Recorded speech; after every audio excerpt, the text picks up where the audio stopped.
حمد و ثنا اللہ ہی کے لیے ہے۔ وہ مہینوں اور سالوں کو چلانے والا ہے، وہ راتوں اور دنوں کا آپس میں جو تعلق ہے اس کو قائم رکھنے والا ہے۔ میں گواہی دیتا ہوں کہ اللہ کے سوا کوئی الہ نہیں ہے، وہی جلالت والا ہے اور وہی کرم نوازی فرمانے والا ہے۔ میں یہ بھی گواہی دیتا ہوں کہ محمد صلی اللہ علیہ وسلم اللہ کے بندے اور رسول ہیں۔ آپ صلی اللہ علیہ وسلم سارے لوگوں کے لیے مبعوث کیے گئے۔ اے اللہ رحمتیں، برکتیں اور سلامتیاں نازل فرما آپ صلی اللہ علیہ وسلم پر اور آپ صلی اللہ علیہ وسلم کے اہل بیت اور صحابہ کرام پر۔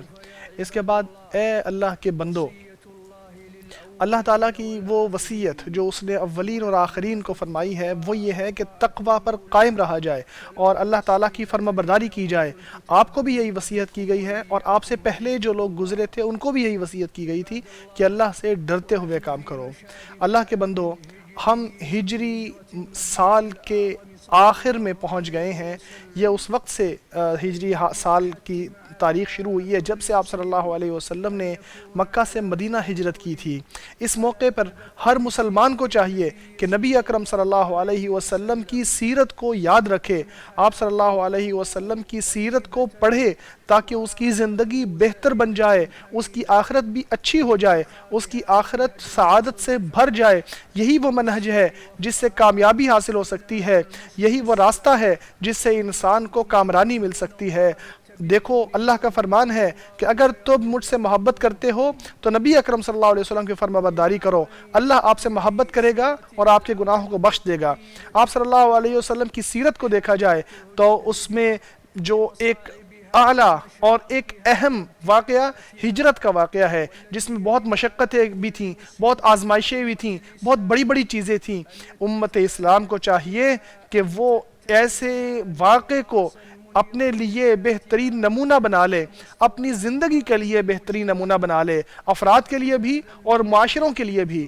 یہی وہ اوقات ہیں کہ جن میں ہمیں اللہ تعالیٰ کے فرامین پر عمل کرنا چاہیے، ہمیں اللہ کے فرامین کے مدلول کو سمجھنا چاہیے۔ اللہ کا فرمان ہے ہم نے ذکر آپ کے اوپر نازل کیا ہے تاکہ آپ لوگوں کو بتاؤ کہ آپ کے اوپر کیا نازل کیا گیا ہے اور تاکہ لوگ سمجھداری حاصل کریں۔ لوگ کامیابی کی طرف کسی صورت میں نہیں پہنچ سکتے اور کسی مشکل سے یا آزمائش سے نہیں نکل سکتے یا اپنی جو زخم ہے ان کو ختم نہیں کر سکتے جب تک وہ وحی الہی کو صحیح طرح پڑھیں گے نہیں اور نبی اکرم صلی اللہ علیہ وسلم کی سیرت کو صحیح طرح سمجھیں گے نہیں، جب تک وہ ان کو صحیح طرح اینالائز نہیں کریں گے، ان کے اندر غوطہ زنی نہیں کریں گے اور صحیح طرح آپ صلی اللہ علیہ وسلم کی سیرت میں ثابت چیزوں کو پوری توجہ سے پڑھنے کی کوشش نہیں کریں گے۔ دیکھیے یہ جو ہجرت کا واقعہ ہے اس میں بہت سارے سبق ہیں، اس میں بہت سارے واقعات ہیں جن میں ہمیں سمجھ آتی ہے، جن میں ہمیں نظر آتا ہے کہ نیکیوں کو اور بھلائیوں کو بڑھانا چاہیے اور برائیوں کو دور کرنا چاہیے اور ان کو کم کرنا چاہیے، چاہے معاملہ دنیا کا ہو یا چاہے معاملہ دین کا ہو، دونوں میں مل کر یہ کام کرنا چاہیے۔ دین کے معاملات دور نہیں کیے جا سکتے بلکہ ہماری لازمی ہے اس واقعے کو پڑھنے کے لیے ایک لمحہ رک جانا چاہیے۔ ہمیں سب سے پہلے یہ دیکھنا چاہیے کہ نبی اکرم صلی اللہ علیہ وسلم کی جو سیرت مبارکہ ہے وہ ایسی سیرت ہے کہ جو ہر لمحے کے حوالے سے اس کا کوئی نہ کوئی اہم عظیم مقصد ضرور موجود ہے اور اس کا کوئی فرعی مقصد بھی موجود ہوتا ہے۔ ان میں سب سے بڑی اہمیت اور سب سے بڑی غایت یہ ہے کہ اللہ تعالیٰ کی توحید قائم کی جائے، اللہ کی ربوبیت، اللہ کی الوہیت، اللہ کی اسماء و صفات، ان تینوں میں اللہ تبارک و تعالیٰ کی توحید بیان کی جائے۔ نبی اکرم صلی اللہ علیہ وسلم نے کسی وقت میں بھی، آپ صلی اللہ علیہ وسلم کی سیرت کو اٹھا کر دیکھیں، کوئی وقت ایسا نہیں تھا جس میں ہجرت بھی شامل ہے کہ جب آپ صلی اللہ علیہ وسلم نے توحید کا اعلان نہ کیا ہو، کوئی وقت ایسا نہیں ہے۔ شرک کا رد نہ کیا ہو اور اس کے مظاہر پر تنقید نہ کی ہو۔ جو بھی اس سے پیچھے ہٹتا ہے وہ گمراہی کی طرف جاتا ہے۔ دیکھیے آپ صلی اللہ علیہ وسلم ہجرت کر رہے ہیں، دشمن پیچھے ہے، آپ صلی اللہ علیہ وسلم کو آپ کے پیچھے آ رہے ہیں اور آپ صلی اللہ علیہ وسلم نے اس وقت بھی اس دعوت کو چھوڑا نہیں تھا، اس سے منہ پھیرا نہیں تھا، اس حوالے سے آپ صلی اللہ علیہ وسلم نے باتیں کرنا بند نہیں کی تھی۔ آپ صلی اللہ علیہ وسلم مکہ مکرمہ سے جب نکل رہے تھے تب بھی آپ نے یہی اعلان کیا تھا۔ اس لیے ہمیں چاہیے کہ توحید کو پوری اہمیت دیں، اولاً اور آخراً، ہر وقت میں، ہر دور میں، ہر علاقے میں ہمیں اس پر سب سے زیادہ زور دینا چاہیے۔ کہہ دیجئے کہ میرا نماز پڑھنا، ذبح کرنا اور میرا جینا اور مرنا سب اللہ کے لیے ہے، اس کا کوئی شریک نہیں ہے، مجھے اسی کا حکم دیا گیا ہے اور میں سب سے پہلے مسلمان ہوں۔ تو اس لیے اللہ کے بندوں، اللہ کی تعظیم کرو، مکمل تعظیم، اللہ کی عزت بجا لاؤ ویسے جیسے اس کی عزت کرنے کا حق ہے۔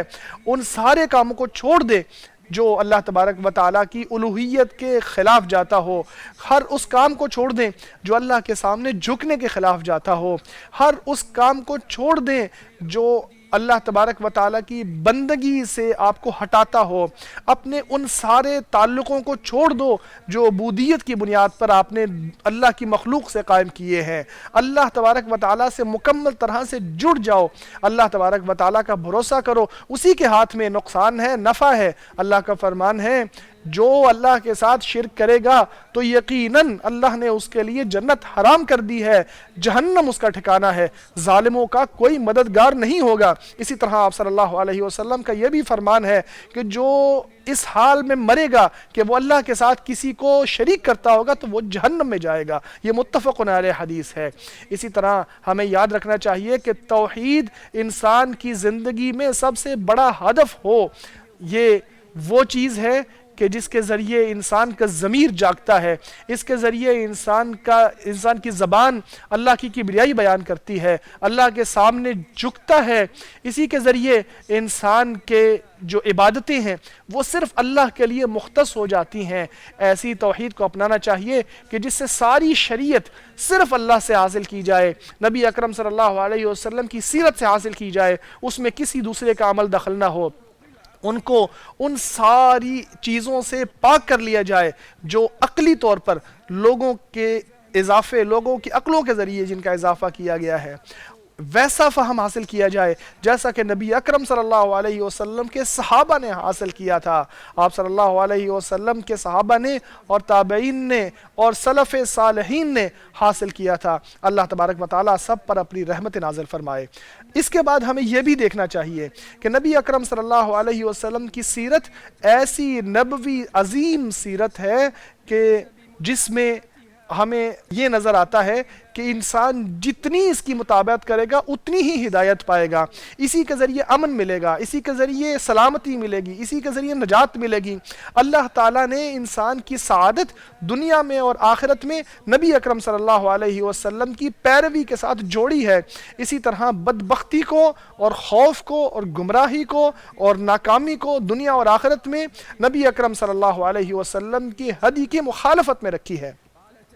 اللہ کا فرمان ہے اگر تم اللہ کی اس کے رسول کی اطاعت کرو گے تو کامیاب ہو جاؤ گے۔ اللہ کے رسول کے ذمے تو صرف بات پہنچا دینا ہے۔ آج کے دور میں امت کو جو مسائل کا سامنا ہے، جو دائیں بائیں گھوم رہی ہے، بھٹک رہی ہے، کوئی راستہ نہیں ملتا، جو فتنے نظر آتے ہیں، جو طرح طرح کے فتنے ہمیں آج کے دور میں نظر آتے ہیں، جو تعصب نظر آتا ہے، جو فرقہ واریت نظر آتی ہے، یہ ساری چیزیں اسی لیے ہیں کہ لوگوں نے سنت کے راستے کو چھوڑ دیا ہے، صحیح سنت کو چھوڑ دیا ہے جس پر صحابہ کرام رضوان اللہ تعالی علیہم اجمعین قائم تھے، اسی طرح جس پر تابعین بھی قائم تھے۔